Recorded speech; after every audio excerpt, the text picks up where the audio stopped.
I am really grateful, Mr. President. I'm grateful you're in the chair, and I'm grateful to be able to rise right now and speak. I want to say at the top that I have a tremendous love for this institution, and a lot of that's born from the people that are here, from the pages I get to know in every class to the folks that work the doors, the clerks, the parliamentarians. This is a special place, and a lot of the people who are known here are not the ones that really keep this place functioning. I come in here days and I have good moods or bad moods, but always find myself lifted when I walk onto this floor. It's a sacred civic space. It is extraordinary, and I'm always aware of the weight of history when I walk in here, no matter a good day, bad day, whether I'm in a rush or not. When I touch the Senate floor, I feel something really magnificent. I don't think that our founders would have ever imagined a body like this, with black people on both sides of the aisle, with women serving here, with folks from many different backgrounds. We are, in many ways, doing what this Senate, what the founders had envisioned, which was this idea of every generation making this a more perfect union. But there have been times in this journey where our union was in crisis and was in peril. There have been times in this great American journey over our 250 years where so many heroes had to emerge, people that I've come to revere, like Joshua Chamberlain from Maine, who played such a pivotal role in the Battle of Gettysburg. What a noble soul he was. He would later go on to be the governor of his state and go on to great things, but his heroism lay that in a time of crisis, he stood up. I know there are veterans in this body, and I admire them so much, who have answered that call to serve our country and put their lives at sacrifice. There are people that I admire, that are heroes of mine, that were suffragists who were people who fought as abolitionists. There are people more recently that I've come to lionize and admire because they did so much for this country, not with titles, not with high rank or positions, but folks who, when this country was facing crossroads, was facing crises, they stood up, they spoke up.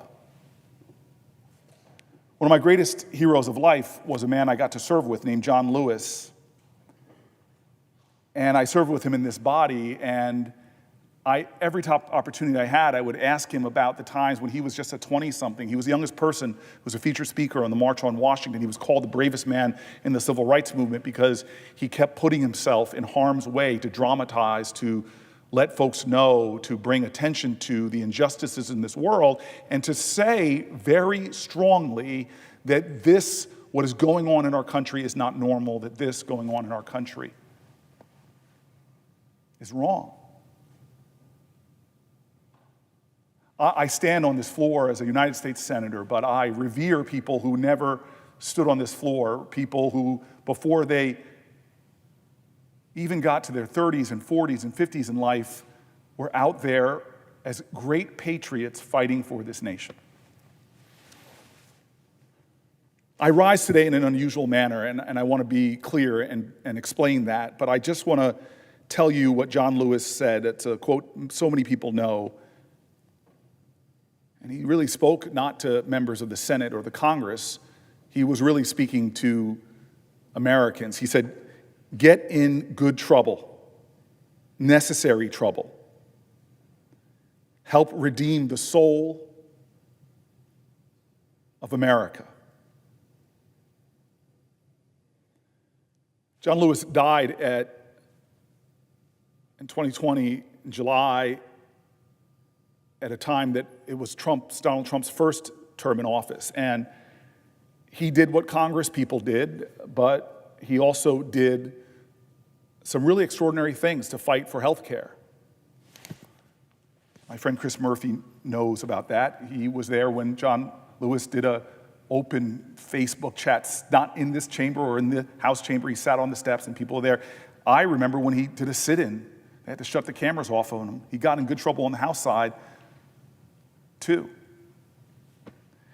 And so I start tonight thinking about him. I've been thinking about him a lot during these last 71 days. Get in good trouble, necessary trouble, help redeem the soul of America, and had to ask myself, if he's my hero, how am I living up to his words? I think Democrats and Republicans have made a lot of mistakes. No side has a monopoly on the truth. No side has been perfect servants of this country. But what's happened in the last 71 days is a patent demonstration of a time where John Lewis's call to everyone has, I think, become more urgent and more pressing. And if I think it's a call for our country, I have to ask myself how I'm living these words. So tonight, I rise with the intention of getting in some good trouble. I rise with the intention of disrupting the normal business of the United States Senate for as long as I am physically able.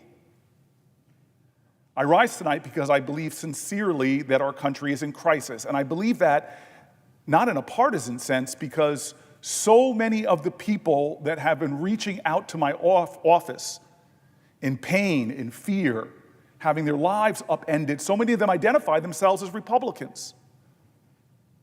Indeed, conversations from in this body to in this building to across my state and recently in a travel across the country, Republicans as well as Democrats are talking to me about what they feel is a sense of dread about a growing crisis, or what they point to about what is going wrong, that bedrock commitments in our country that both sides rely on, that people from all backgrounds rely on, those bedrock commitments are being broken. Unnecessary hardships are being borne by Americans of all backgrounds. And institutions which are special in America, which are precious, which are unique in our country, are being recklessly, and I would say even unconstitutionally affected, attacked, and even shattered.